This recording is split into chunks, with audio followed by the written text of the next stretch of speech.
Guys, can you hear me? Yes, we can hear you. Okay, and can you see, if I share my screen, can you see the slides in full screen? If I full screen them,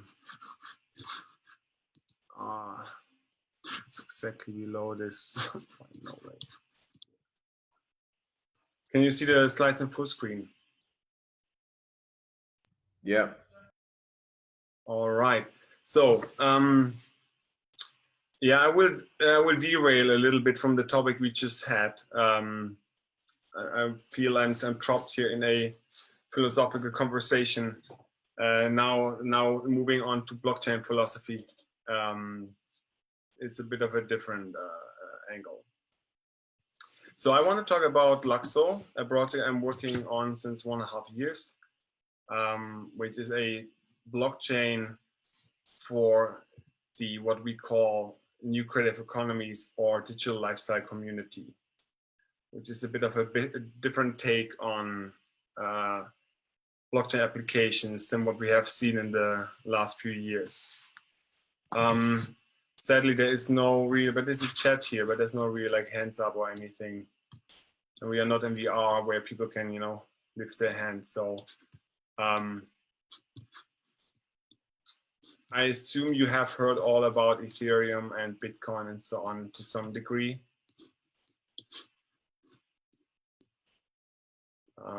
Yeah, hard to get a digital answer here in this very non-interactive, non-VR space. Okay, let me go ahead. So my background is basically developer, software developer, and as well as being part of the blockchain space, and had some significant impact in the things that I have done in the last few years. I have been part of the Ethereum Foundation for many years. For the ones who don't know it, Ethereum is the second largest blockchain after Bitcoin. It is the first one which introduced so-called smart contracts, which basically means that you can write a program and install it on the blockchain, which gives you the same properties on the security like, you know, Bitcoin as the currency has, but for any arbitrary thing you want to program. My role have been as the lead DApp developer. I have basically built the first interfaces for, we call DApps or Web3 applications. And I have been responsible for some of the libraries everybody's using currently. One is called Web3.js. This is this orange gray icon there. And one thing people know me about is I have proposed ERC20, which is the standard behind most of the tokens we see today on Ethereum, which in return has led to this ICO wave we have seen in 2016, 17, and 18.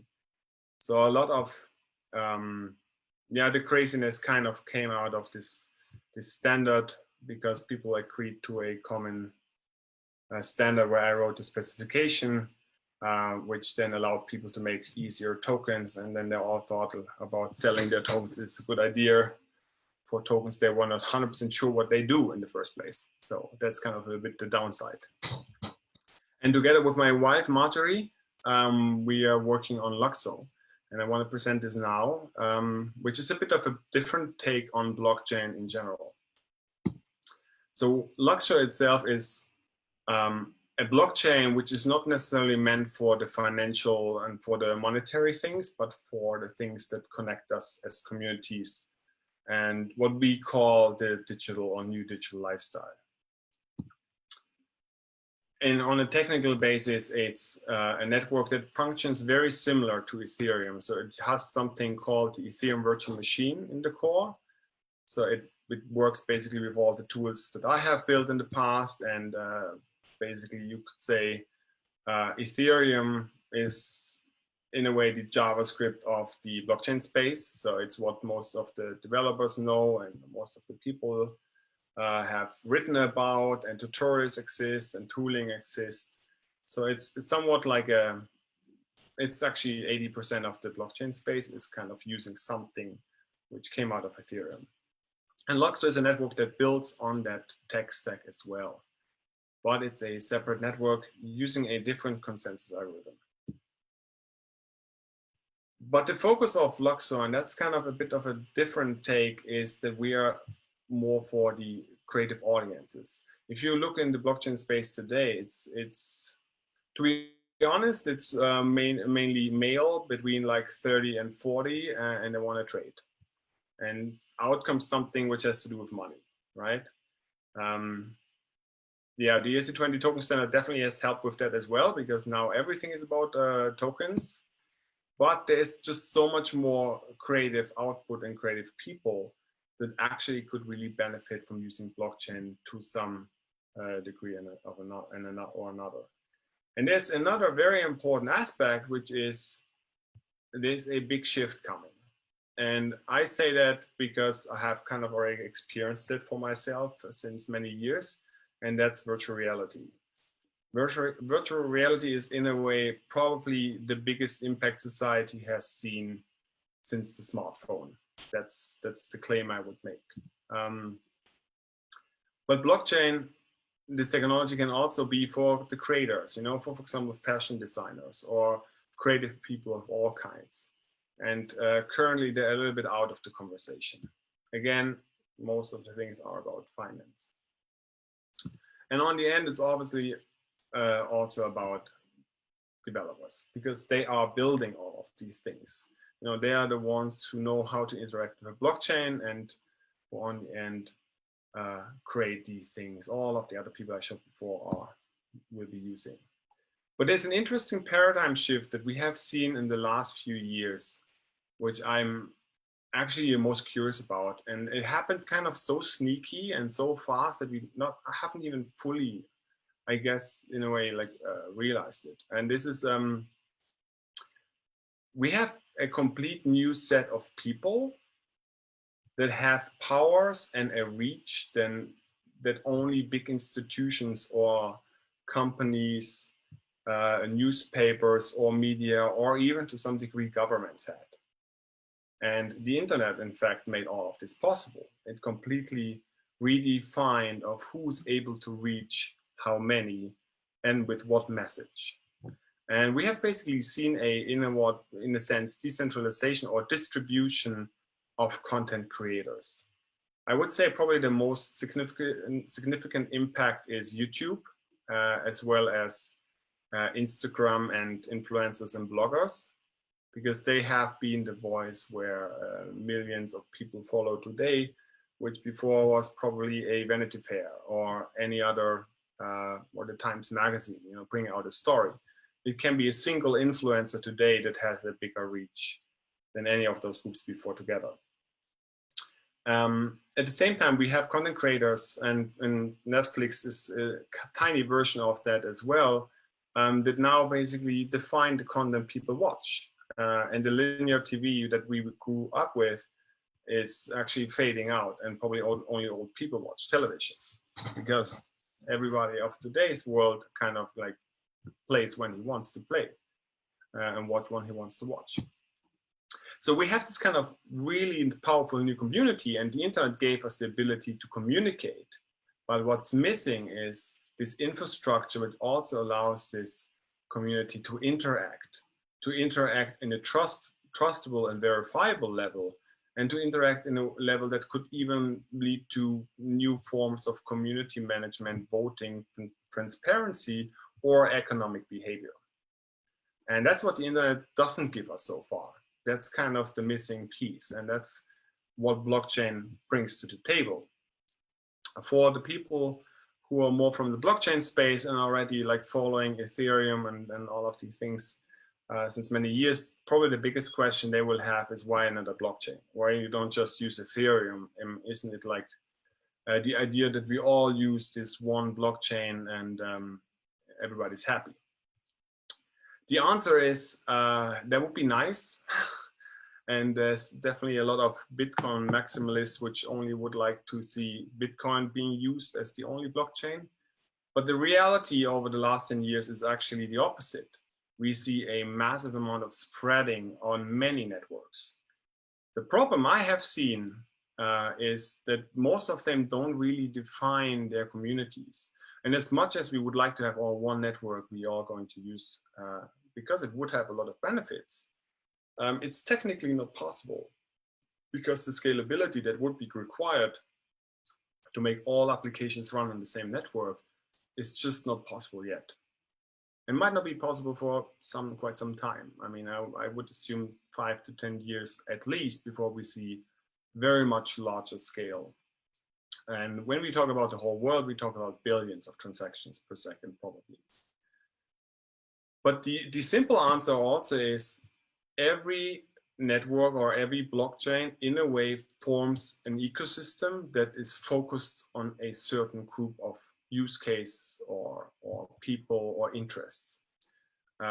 We are very tribal by nature. We do group with people and with things that kind of like belong to what we are interested in. So we group to similar people and similar interests. That's just natural.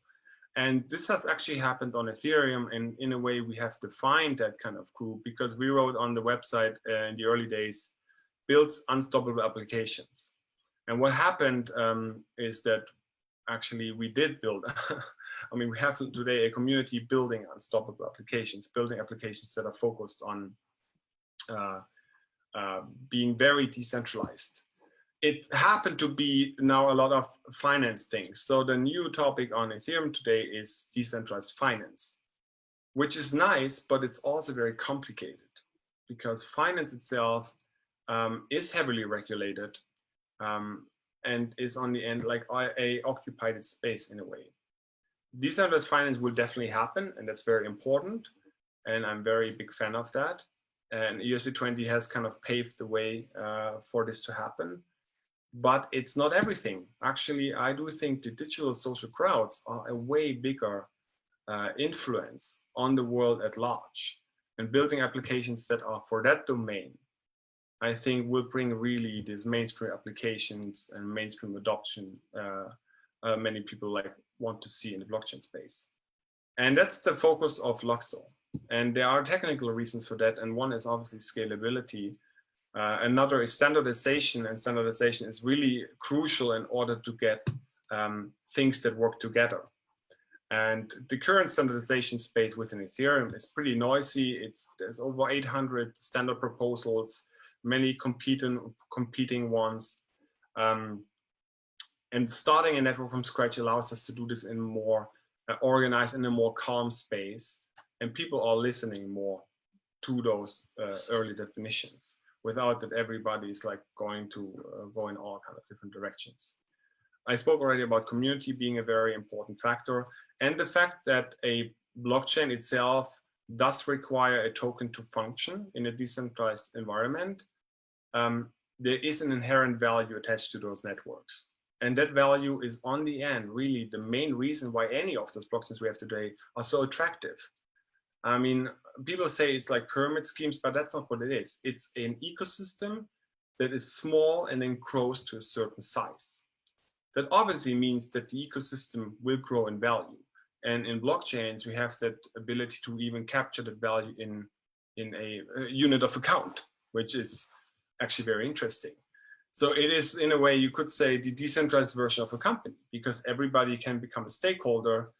You don't have to have shareholder meetings or notary appointments to let new people in. It just happens fluidly because it's an ecosystem, it's not a company. So the future we are seeing, and I'm seeing very clearly over the last few years, is an internet of blockchains. And a lot of these blockchains probably will be based around Ethereum technology in the core. So they work very similar. That means you can share applications and you can build bridges between these networks in such a way that you can move from one somewhat domain or environment or community or ecosystem into another and have your assets even living in multiple of those at the same time. And what I really, by heart, I'm really interested in what the future brings and what's coming and how it's evolving and what's kind of like just behind the curtain or just behind the next corner. And sometimes it's really hard to imagine that, because we always think, okay, the future is like now, it's just like more. Or it's like more, and now it's like now, but just better. But what people really have a hard time to see is that wild card, seeing that thing that is not expected. And there are a few of those. Blockchain was exactly one of those wild cards. I mean, before blockchain happened, nobody was aware that this would be a thing. And today it's the base layer for this whole new digital world we are seeing. And VR is another big one. So actually, I believe that we will see a merging of physical and digital. And that's one of the purposes of LUKSO. Making physical objects, giving them a digital side or a digital nature. That also goes hand in hand with the purely digital worlds. And we will massively also inhabit those worlds, and they will have to have rule systems. They have to be based on systems that are not only controlled by one single company or one single entity, because this is a consensus-driven world that is created together. And there will be economies running in those. We have sports already. I mean, esports is small in the VR world, but it's coming and it's becoming big. And that's actually esports where you don't have to be fast with your fingers. It's something where you have to be fit, physical fit, and you have to be quick. Maybe we even will decide wars at some point using esport games, and then switch control from one smart contract to another, and there you go, country has changed. There's also a trend about virtual clothing. Purely digital clothes that aren't physically existing.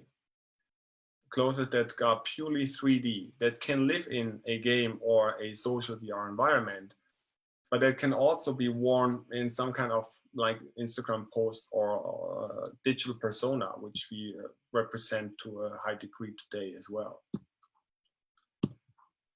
So in fact, we are completely changing to a new type of society. And before we were speaking, the person before me, Brandon, was speaking about using psychedelics for the leaders to change the mindset. I mean, that's all already changing with the new generations. They completely, for example, when we think about countries and borders, for that new generation and for the internet generation, already for us millennials, it's probably mostly a very hard concept or like the belief that this will still be a thing in 10 or in 20 and 50 years is completely absurd.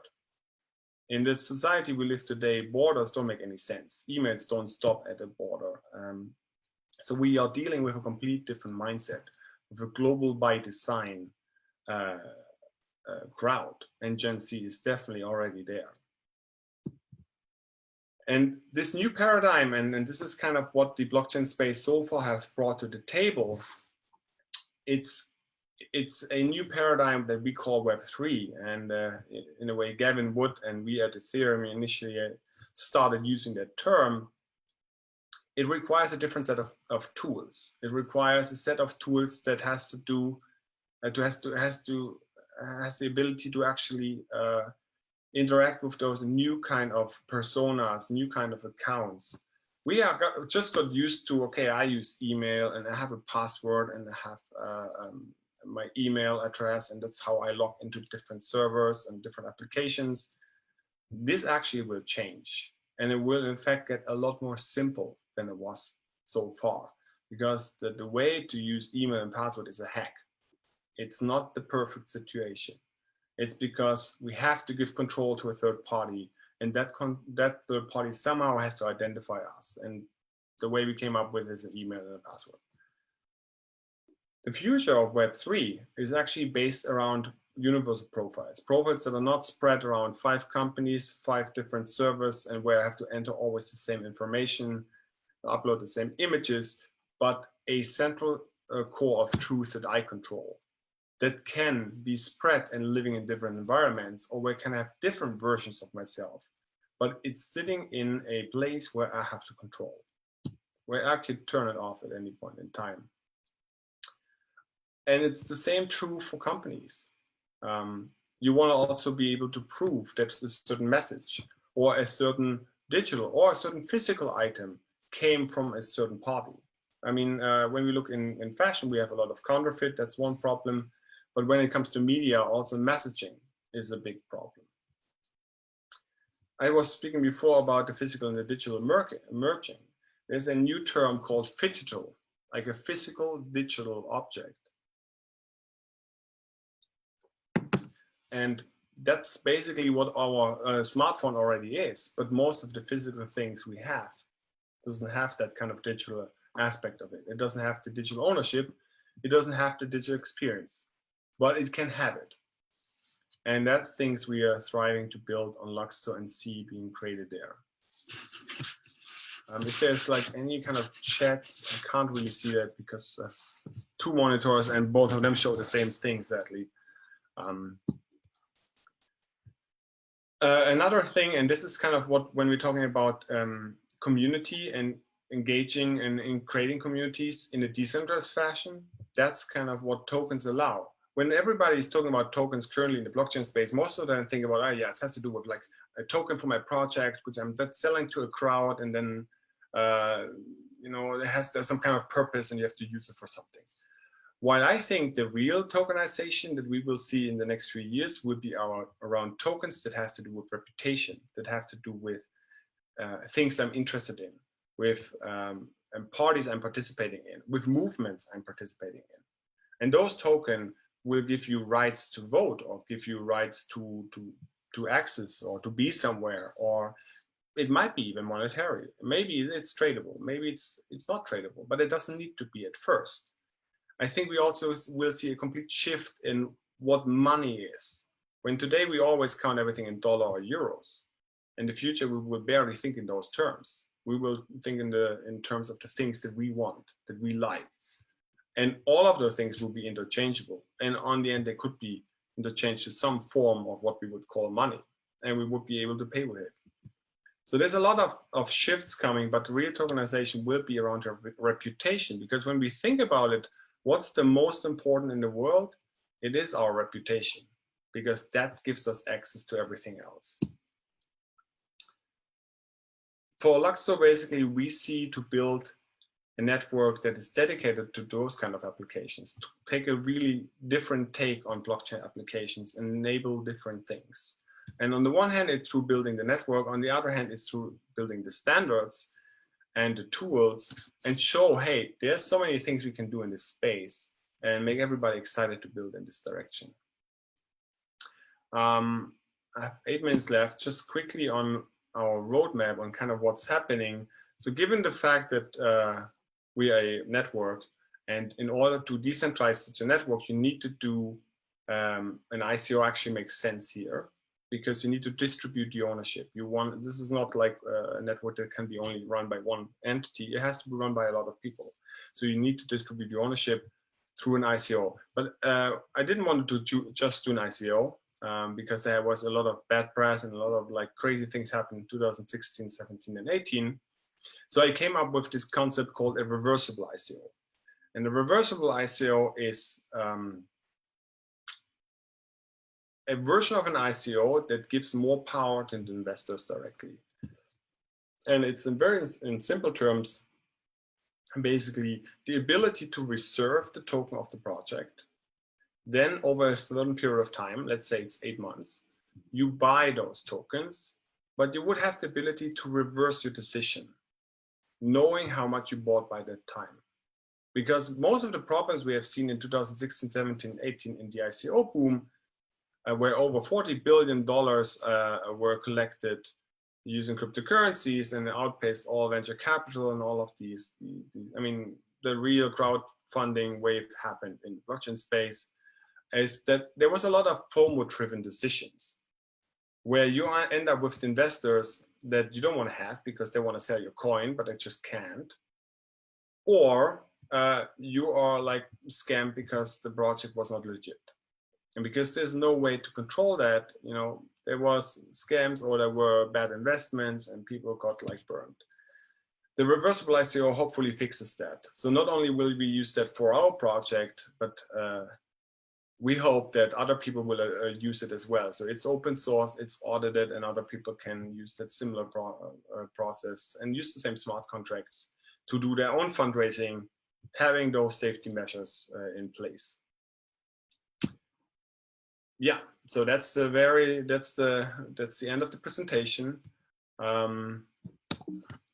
If you have any questions, and I hope I can somehow get back to this chat window. How do I do that?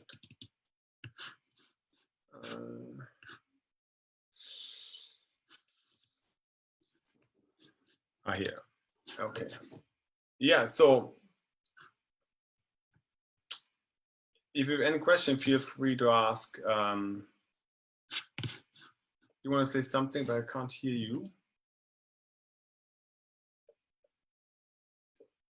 You're muted. Do I have to unmute you? Are you unmuted now? So I unmuted you, but I can't hear.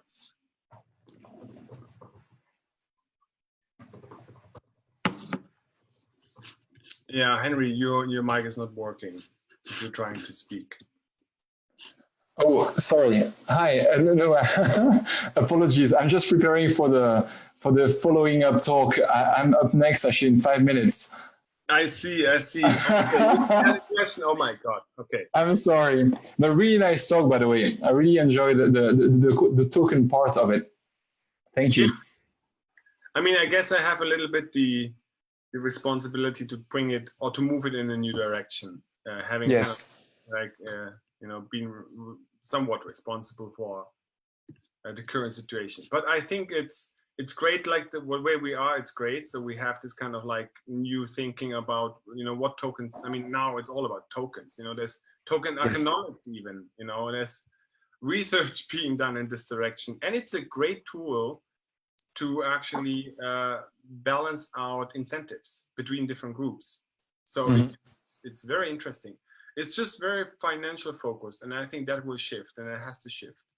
And oh yeah, absolutely. Actually, in the construction industry where I am from, they are thinking about using tokens and the blockchain to standardize contracts. So rather than having like one big contract for a big, let's say, infrastructure project, you minimize the risk by having like 1,000 little contracts for small packages of work through those tokens.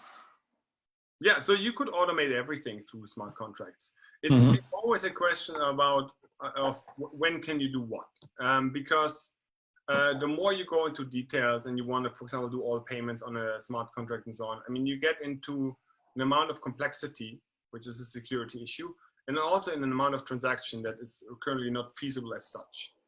But what we can do well is manage communities. For example, authenticate things, give them digital identities, give digital identities for people or companies, letting those digital identities own things or interact with communities, DAOs, for example, and other things. So there's a complete new shift, paradigm shift coming of what will be possible and how we will interact in the internet. And the beauty of this is because it's based on technology, based on a consensus-driven network and a system, it allows us to interact without that there's any interference from technically any party, neither even the government. So we can completely redefine and rethink of how we want those systems to work. And you can, on the end, you can't even prevent it. I mean, this has never have been done before. I mean, we never. It's a natural evolution of our society and the way the world works. It's a complete different way. It's basically revolutionizing the essence of how society works. Because we always had middlemen, we always had banks and governments. I mean, I absolutely would like in 20-something years, governments will be service providers. They maintain streets and stuff. You know, that's all they will do because they have no other purpose anymore in that kind of world. And even that can be decentralized at some point. So there's a lot of shifts coming, and virtual reality is a very, very big shift in that world as well. And here, blockchain is a necessity because you have to have trustable base systems that people can use to interact with each other. So I thank you for listening, and I hope I was inspiring some of you, even though I was a bit of an outlier in the thread of talks before. And I'm looking forward to your talk, Henry. Thank you very much, Fabian. Great talk.